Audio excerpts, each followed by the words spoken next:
gotta wait till I hit that button before you say everything We Were Gamers is 11. It's an 11, right? It's a 10, but then we take it to 11. Yeah. But this isn't episode 11. No, it's episode 64. I don't know. I don't count anymore because I would just get it wrong. It's episode 64, I think. It's also 11:30 at night.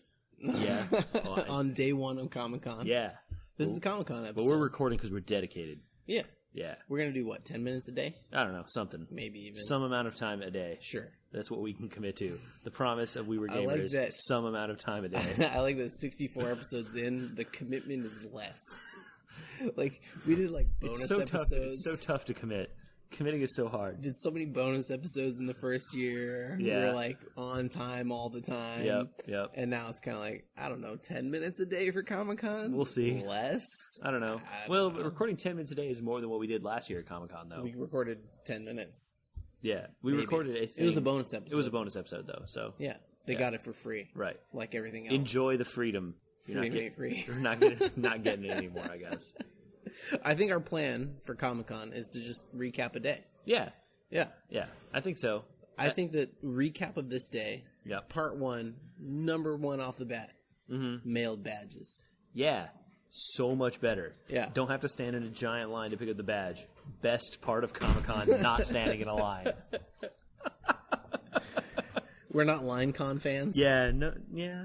Which is why you won't hear us talk about panels. We're not going to like bring you news about like, well, we went to this panel for the Netflix. So-and-so said this, and they premiered X or Y. Look that on the internet. Yeah, it's going to be on Google. Oh, man, it's not a bonus episode. I'm not allowed to curse. Sorry, dude, you're going to have to bleep yourself. Well. For the first time, it wasn't JJ who got bleeped. It's literally you every time. Just saying. Oh, man. Well... we did some stuff today, though. We checked out the Netflix Experience. Is that what they're calling it? Everything outside is like they've taken the name Experience. Yeah. So there's the Blade Runner Experience, the Tick Experience, the Netflix Experience. Which is like weird because it's actually just the Netflix 3 shows we decided to market to you today. Yeah. Here's some props. Yeah. And like, I don't know, it seemed cool, that Bright movie. Yeah, I think we're selling it a little bit short. They put a lot of effort into it. Yeah. That same space we went to this time used to be like the Mass Effect space. Right, a few years ago, yeah. They had like Mass Effect 3 all in there. And I feel like there was less then. Like they used totally. the space for less. They did it better, yeah. So now it's like they had 3 quote-unquote Netflix shows. Right. Bright is a movie with Will Smith. Stranger Things, and Defenders. Yeah, Marvel Defenders. The show that none of us are going to watch. Well, okay, so they knew that, it seems like. And it was the least amount. Right, yeah. Bright was got pretty big. Huge. Stranger Things had... really big. Yeah, and then... Defenders was like the thing in between while you were waiting in line. Cardboard cutouts of more or the less, characters that you didn't like. Yeah. Yeah. But the Stranger Things thing was really cool. We posted some pictures on the Instagram. Hopefully people will check that out. Yeah. And the Facebook page. Welcome to Hawkins. Yeah, welcome to Hawkins. I thought that was cool. I didn't... If we didn't get a hat... There's a pretty sweet... So, like, all right, people can check this out. Part of Comic-Con, just so you guys know, we didn't really talk about this last time. Yeah. We talked about how there was less swag. But part of Comic-Con is seeking swag. Like, looking for swag you're kind of interested in a way, like a curated way now. Like, there's still stuff that's there's a given hat. away. I see that person wearing a hat. It's cool. I'm gonna ask them about that. So hat. there is still stuff that's given away, but usually you have to like do things for it, or like collect stuff, or like a lot of it's a lot of work. A lot of stuff this year, like the Peanuts group, have that decided you need to buy. You got to buy stuff now, and you get extra stuff. It used to just be you would like prove you were dedicated by like. Getting these like cards from various places or this set of pins or whatever, and then we'll give you free stuff. Now it's like pay cash money. I thought we were going to talk for 10 minutes, but right now I want to talk about, were you here the year that they did the Star Trek bag giveaway? I was here that year, and I am bitter because I'm the only one of that group that didn't get the bag. That was the pinnacle of swag to me. It was so good. That was really... as mad as I am that I didn't get that bag, because that bag is pretty cool, that was a cool giveaway, a fun thing that they did. Right. So nothing they've ever done has been that cool again. They decided, it's still a giveaway, we're going to give away roll cards to people. Yeah. And you have to, like, meet up. So you're the engineer. You need to meet up with a captain, a science officer, and I like forget. a doctor or whatever. It was like 5 things you had to get or whatever. You need to get all 5 people, then come back, and then all 5 of you get our giveaway. Right. And it was a pretty epic, like, across con thing. And like, you had to get, like, tons of these cards, and there was scratch-off stuff on them, and, like, it was a big old thing. That was the pinnacle, I think, of giveaways. It was pretty intense, like, in terms of, like, stuff you had to do to get a free thing. Now it's diving. Now it's, like, pay this money. Yeah. That's really what it is most of the time. Well, what did you think of the Netflix experience? The Netflix experience was pretty cool, I thought. They're like, as much as I didn't really care about Defenders, I don't know. They saw the pictures. I don't know. The show seemed like it's going to be that. Did seeing all that Bright stuff make you more interested in Bright? I would say, yeah. I agree. I think that I didn't know anything about that show before going in there. Yeah. Just that it was a thing that Will Smith was in. That was literally all I knew. And then coming out of it is like, oh, it has like elves and like orcs in the LAPD and like magic, but it's illegal or something. Not very clear.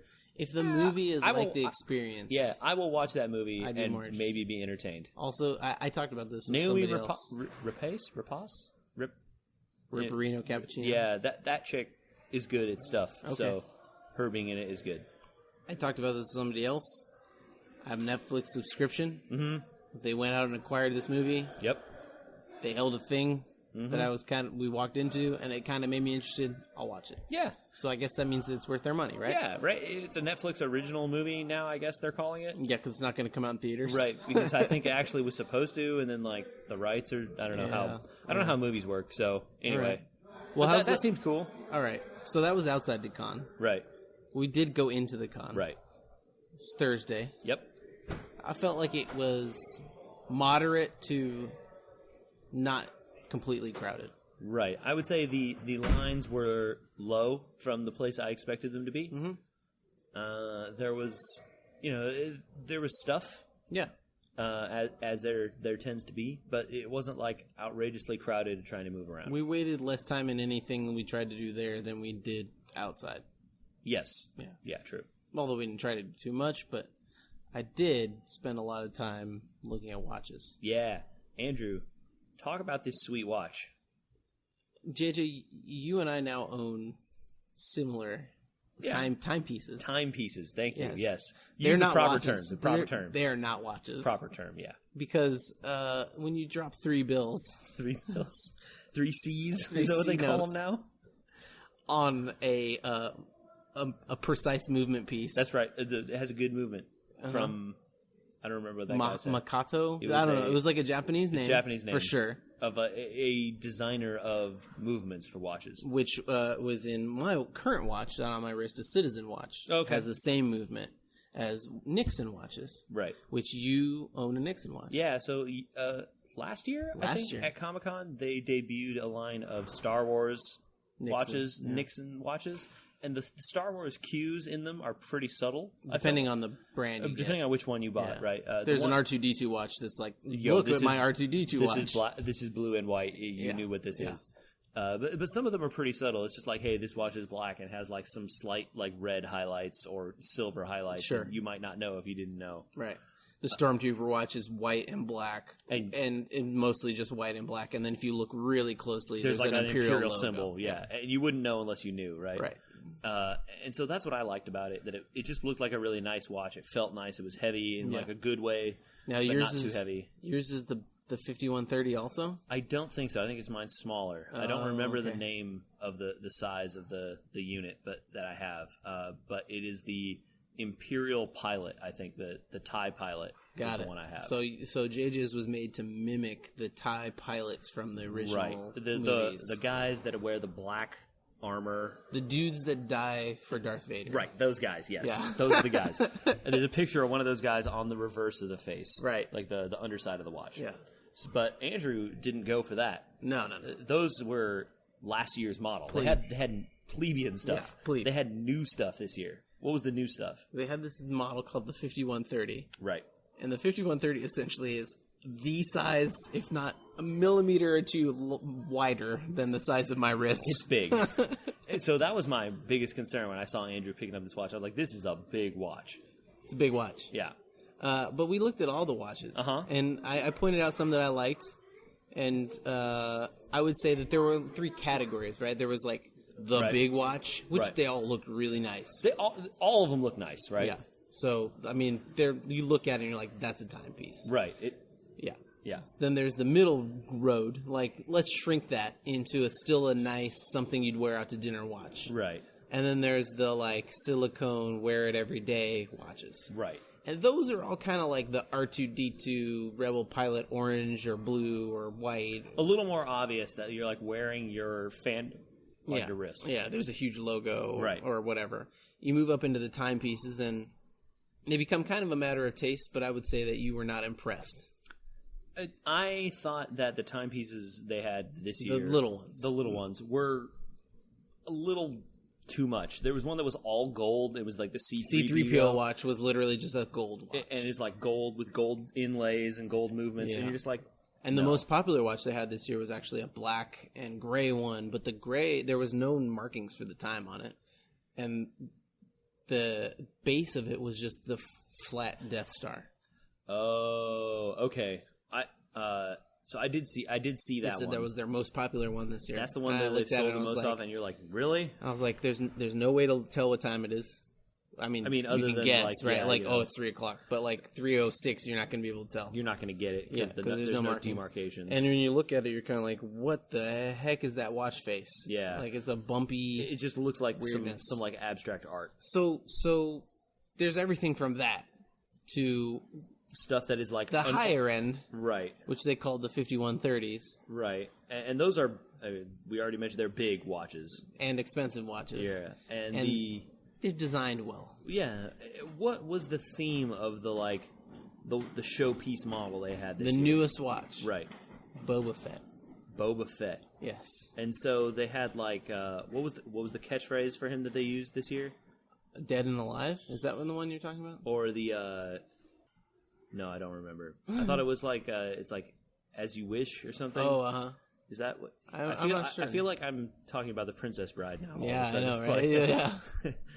But it's like a full functional, like, huge watch, right? It's got like a timer band on it. Right. It's got tide movements. Mm-hmm.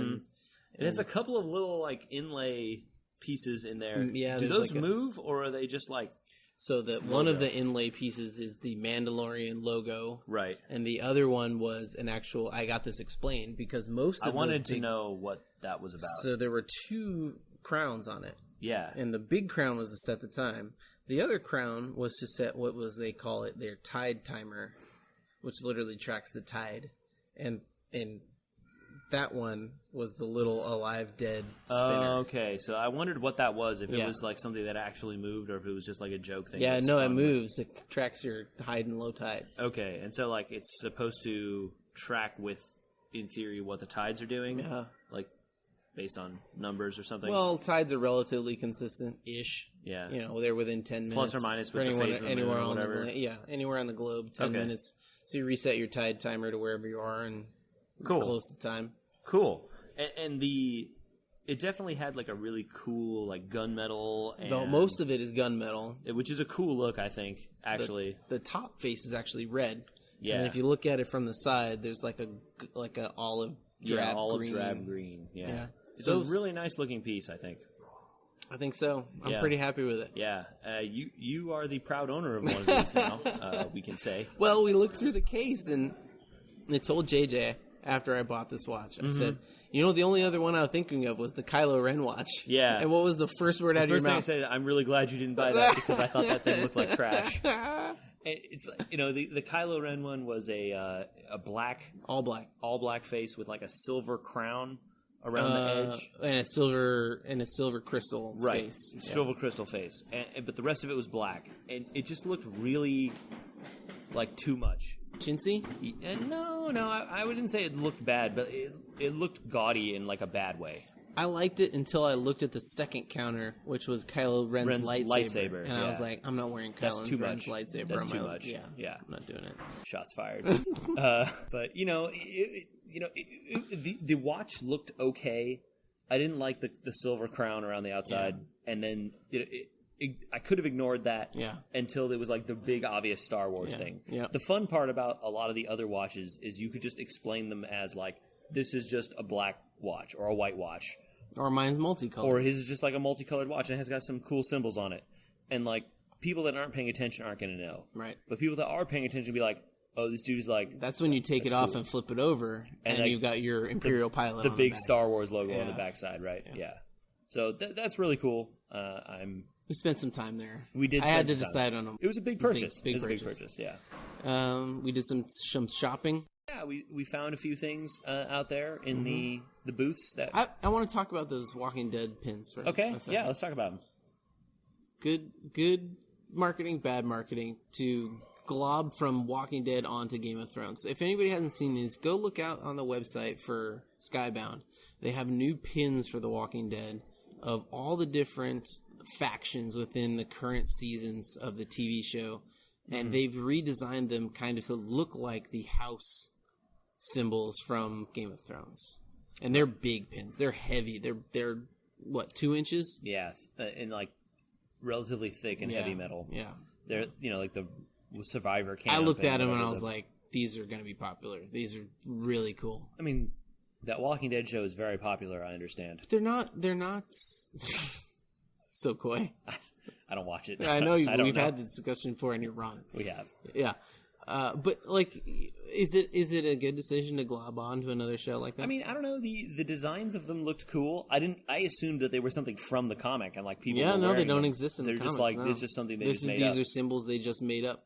Yeah. So that part of it is like blowing my mind actually, because I assumed that it was something that was like in the comic already. Especially when you. By the way, go look at them, you guys. The Survivor symbol. It's pretty cool. It's hands down the best. It's pretty cool. It's definitely the best. Although you didn't know there was a tiger in Walking I didn't know Dead. there was a tiger. I didn't know there was a tiger. so That tiger one looked pretty sweet. JJ had a learning the moment tiger has there. a knife in his teeth. Yeah. That's pretty sweet. Yeah. So, Alright. I didn't know that was a thing, but like, cool, I guess. Yeah. You're probably right. It'll be pretty popular. I think those are going to be popular. Yeah. But that's kind of all we did today. Yeah. And a lot of walking and looking around. As usual, the con is a walking con. We met some people that we talk to every year. But, you guys don't need to hear about all that. Yeah. But optimistic day one.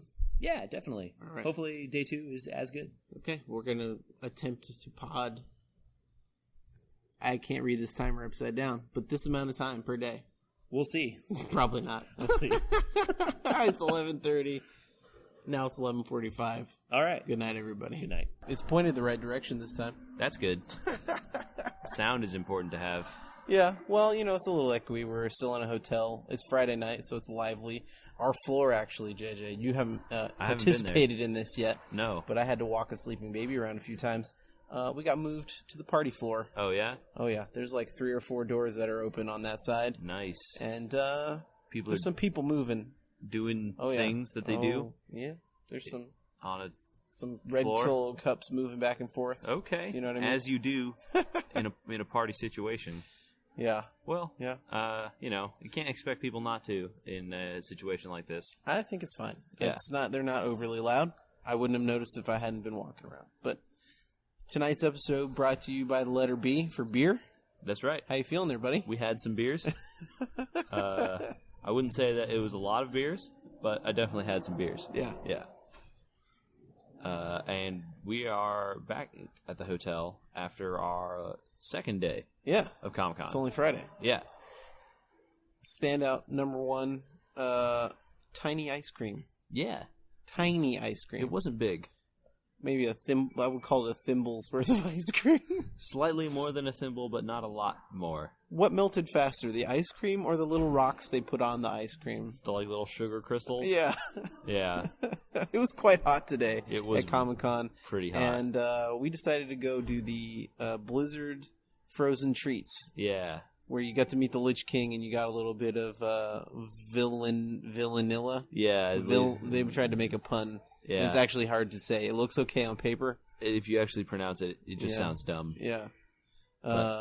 We had a good photo opportunity. We'll throw that up on the Instagram at some point when we, think about doing it. But it was hot. It was really hot I know today. I'm sunburned. Yeah. And we did so well yesterday not getting sunburned, and now we're sunburned. Yeah, well, as it happens. Yeah. But, it was a good day overall, though. We had the genius plan. Oh, yeah. It was the best idea. Well, Twin Peaks was today. Right. And as listeners of the pod know, we have been watching the new Twin Peaks. Yes, and previous year listeners will know we don't do LineCon or Hall H Con. Right.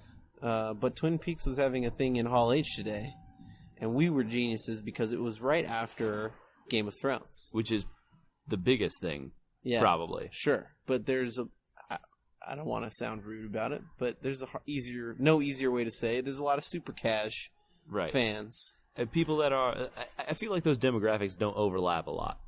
I'm sure they do. Consumers of television often consume... Sure, okay.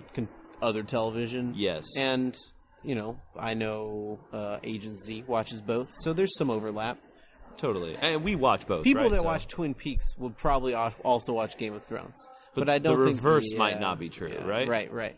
And we made an accurate assessment of that, I think. And so we guessed that it would probably be possible to get into Hall H for the Twin Peaks panel by showing up as the Game of Thrones panel was leaving. Yes. Because there would be a mass exodus of a lot of people who don't care about Twin Peaks, and also the rest of the programming was kind of weak. Yeah, there wasn't a huge draw left in that room. And so the Game of Thrones was the big one. It would clear out. Most of the hall would empty, and the line would be short enough that we could then sneak in and kind of through the lines. Yeah, not like, sneak in, but like we would just sort of get in because ushered. The line would move such that everyone in the line would just be let in because there's so much space. Yes. Well, we were right that there probably was enough room for us to get in. But it didn't quite work out that way. Comic-Con is bad at LineCon. Yeah. So the process of entering the line, the large number of people, the number of people that left was so big that filling the room again took basically the entire length of the Twin Peaks panel. Yes. Which meant that us getting in at the end would have been pointless. So we didn't see the Twin Peaks. We didn't see the Twin Peaks panel. So if you're listening and you're from Comic-Con or Twin Peaks, know that you had more fans. Yeah, a lot more. There were several people waiting to get in the room, despite your little tweets about the fact that the room was empty and that people should come see Twin Peaks. The room was really there was a lot of people in line that wanted to go, but they weren't letting us. Yep. So yeah, don't know what to do. That was kind of the bummer of the day. Yeah, I would say. And I think I'm a little bit bummed about another thing that we guessed at this a long time ago. Okay. The 3DS is dying. Yeah, I didn't. My 3DS was literally dying this morning because I didn't remember to plug it in, so I did not bring it today. But I did do some street passing yesterday. Yeah. I think I walked for like 2 hours around the convention hall, and I didn't even get 10 street passes, Andrew. Yeah, I've had my 3DS for 2 days, and I've had less than 30 total. Now, to be fair, we have not gone over to the Nintendo Experience yet. Right. But, as a preview benchmark, a couple years ago, I needed to get 100 street passes in a day. And at the Nintendo event over there, I got it easily. Right. I would say in the past, I could do 10 street passes in the room, walk down to breakfast, and have 10 street passes again. Yes. And that is not the case currently, or it doesn't seem to be. I've street passed you a lot. Yes. I've street passed the same 6 or 8 people in our hotel like 5 times. Yeah. Yeah. Well, maybe we'll get a bunch of fantastic ratings, but I think that we may be seeing the end of a console. Yeah, maybe the 3DS is not as popular as it once was. We actually did see, I don't know if you noticed, there was a person walking around with a Nintendo Switch in line behind us at the ice cream Lich King thing. I would bring a Nintendo Switch if I were a fan of sitting in lines at conventions. Yeah, so, it seems the 3DS may be on its way out. Maybe in favor of the Switch, but obviously just on its way out. Yeah, maybe just on its way out. Yeah. Well, that'll be an interesting preview for if we're able to get over to the Nintendo Experience. I don't know that I necessarily would consider it an experience. At least in the past, some of the experience of the Nintendo Experience has been walking in, looking at lines, and leaving. Yes.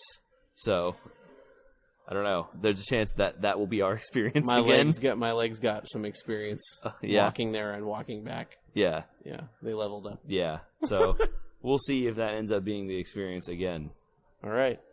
Well, that's day 2 wrap up, I think. Yeah, definitely. Yeah, and I don't. Maybe we sounded a little dour, but I had a good time. No, it definitely was a good time for sure. It was a good day. Yeah. I had a lot of fun walking the floor. Right. We looked at. Oh, you know what? We didn't even talk about. We looked at Sideshow Collectibles today. We did. We saw a lot of really cool statues. They definitely had I feel like they had more variety this year than I've seen from them in previous years. Yeah. Again, it's kind of like a luxury item, but it's kind of fun to go look at some of them where you're like, oh wow. It's like, oh, I didn't even know this was like something that people were interested in. Mm-hmm. It's like I haven't ever seen the like Arkham Knight from Arkham Knight, right? Sure. As a a full statuette, not even an action figure. Yeah, maybe.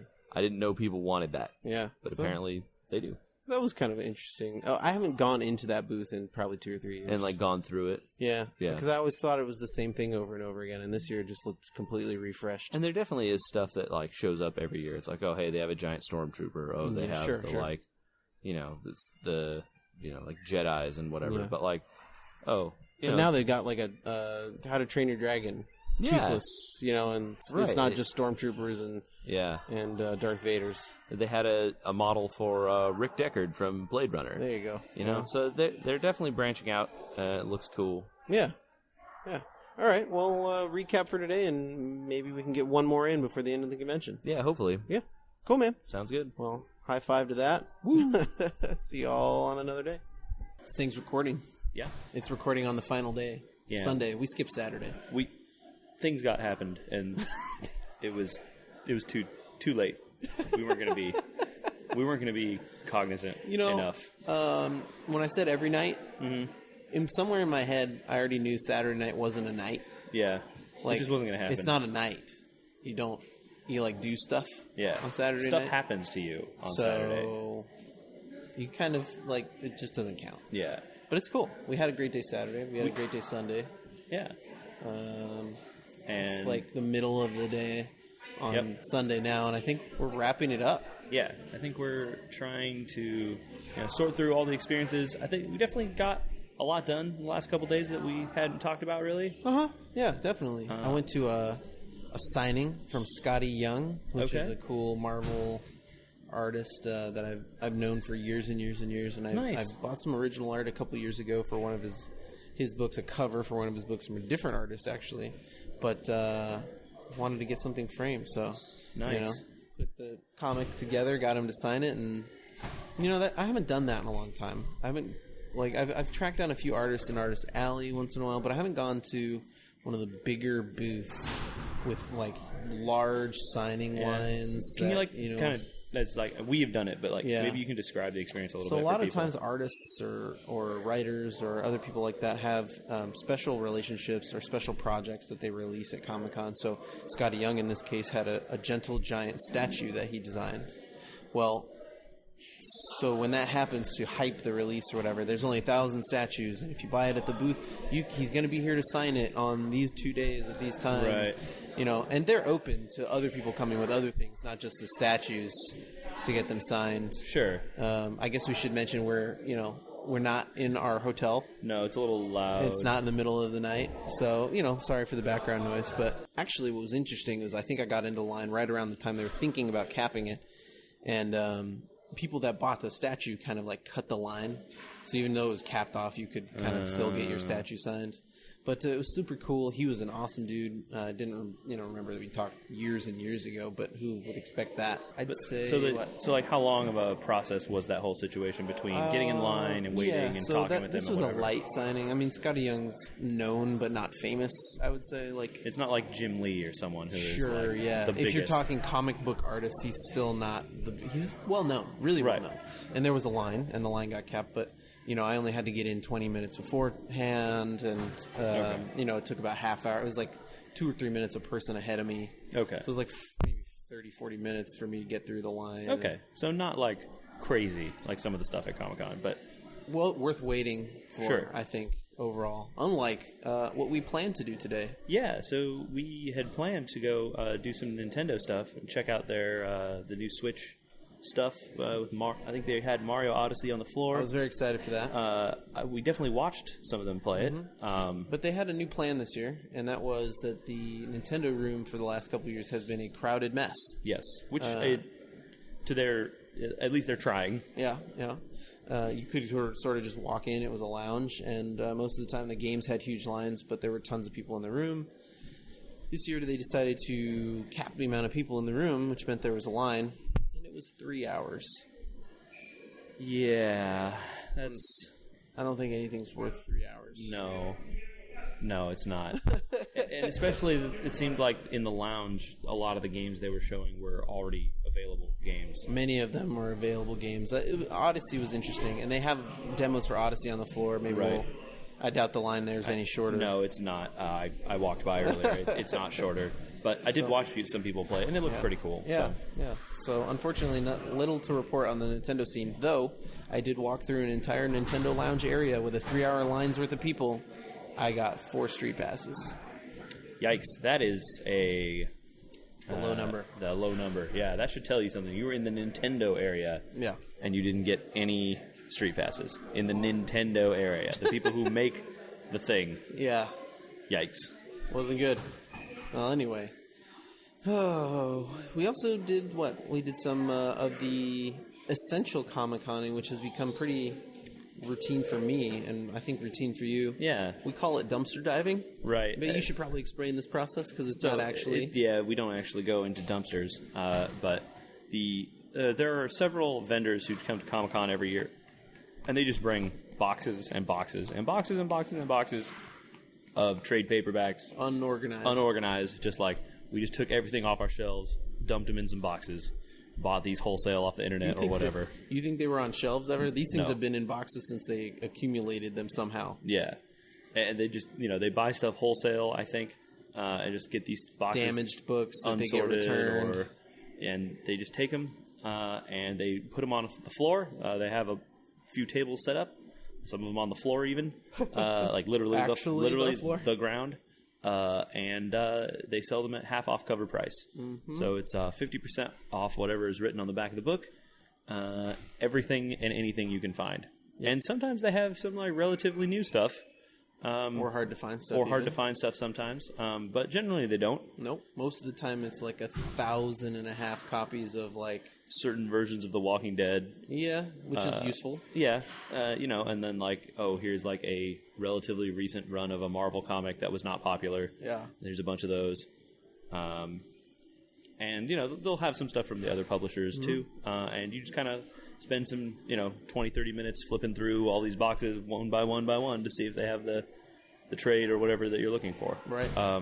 And so because you're flipping through these cardboard boxes all the time, it sort of feels like you're rummaging through a bunch of stuff, and that's how the dumpster diving term came about. Yes. The books, you can definitely find good books in there also. Definitely. And then you will also definitely find damaged ones.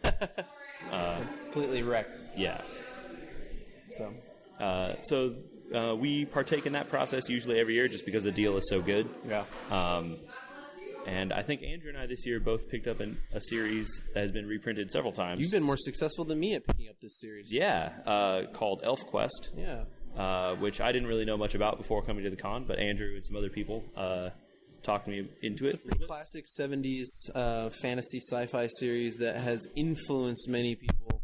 Isn't really super acclaimed or famous, but is definitely a cult, what I would call like a quintessential cult definition of a book. Yeah. But it's been published, what's cool and unique, and what I thought I wanted to find out why. Every publisher has, like the major 3, have all published this book. They've all owned rights to it and published it at some point in time. Dark Horse currently. So I think that if, all 3 companies think that there's something interesting to see there. Yeah, there must be something. Trekking it out. So, yeah, you were able to find the 3rd volume, which I'm jealous about. Yeah, I went through all of those booths, all the ones that I could find anyway, and I found 1 copy of the 3rd volume in all of those booths. Yeah, so congrats on that. So, yeah, that was cool for me. But the book seems cool. I'm excited to check it out maybe afterwards. Yeah. I think it's maybe like wrap-up opinion or time, or one more thing that we did that was kind of sweet. What did we do? I forget. We played some pinball, Andrew. Oh yes. I I hadn't played pinball in probably it's been a pretty long time. decade. Yeah, maybe. Yeah, I haven't played pinball in a long time. Yeah, I played one at like a bar / arcade thing for a while, like 3 years ago. But I had been drinking. This was a sober pinball experience. This was new pinball. This is Yeah. like digital pinball with LCD screens. And Yeah, it was Star Wars. They had a bunch of them set up in a ballroom. lots of them. There's You think it's kind of like a marketing gimmick a little bit, right? maybe to try and sell the machine. Yeah, they're like- only like $6,000.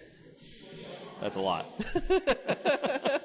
But there was like Well, that's a cool Mario Odyssey hat. there's like 10 of them. You're not good at pinball? No, I'm bad at pinball. It turns out. After waiting in line behind a person who was very good at pinball. Yeah, And then learning how to literally set his initials out for the high score on the machine. which is pretty good. Yeah, And then getting to play myself, my number was less than a tenth of his score. I think you had less than 50% of his 8-year-old son's score. That's true also. Yeah, that's also true. I will say that my slow reflexes are partially to blame. Also, I'm bad at pinball. Yes. Yeah. I was not much better, though I can claim to have beaten your score. Yes, you can successfully claim that. But the machine was really cool. There was like a third button in the middle that did something. Yeah. There was, the usual flippers on the sides and like shoot it up the ramps and the whole kind of thing. Shoot the Death Star, shoot TIE Fighters. It was kind of cool. And there's like, all kinds of clips from the old movies and stuff on in front of you while on the it's little doing the TV thing. screen they have on the machine, Yeah. which I'm sure is cheap to replace when it goes out. Yeah, well, a lot cheaper to replace than those LCD screens that don't exist anymore. True. Yeah, it was fun. They supposedly had pinball tournaments and stuff, but obviously we're not of tournament quality. Somebody said 1.3 billion Yeah, points. and I got 80 million, 80 million. maybe. No, I think it was closer to 50 million. Oh, maybe I got 80. I think you got 80 Yeah, I million. got 80 million. Yeah, so we're not tournament quality pinball players yet, but Soon. yeah, we'll just keep practicing. Yeah. I want to talk a second about QR codes and lines. Okay. We tried to do a line yesterday for Adult Swim, which is a thing that we have watched for many years as fans of geeky stuff. They have like Robot Chicken on there. Yeah. Not as much recently, but you maybe watch Rick and Morty. And I've been watching Rick and Morty. That's a great show. Yeah. They had this thing with it on the internet. If you signed up, you were supposed to get access to an express line with your QR code. Yep. What they meant was the only line is a QR code. There was no non-express line, and everyone in the non-express line, which was also the express line, had a QR code because they could just sign up for it right there. So the front of the line was a bunch of people getting explained to them that they needed a QR code and waiting for them to set up the QR code on their phone and then get let in.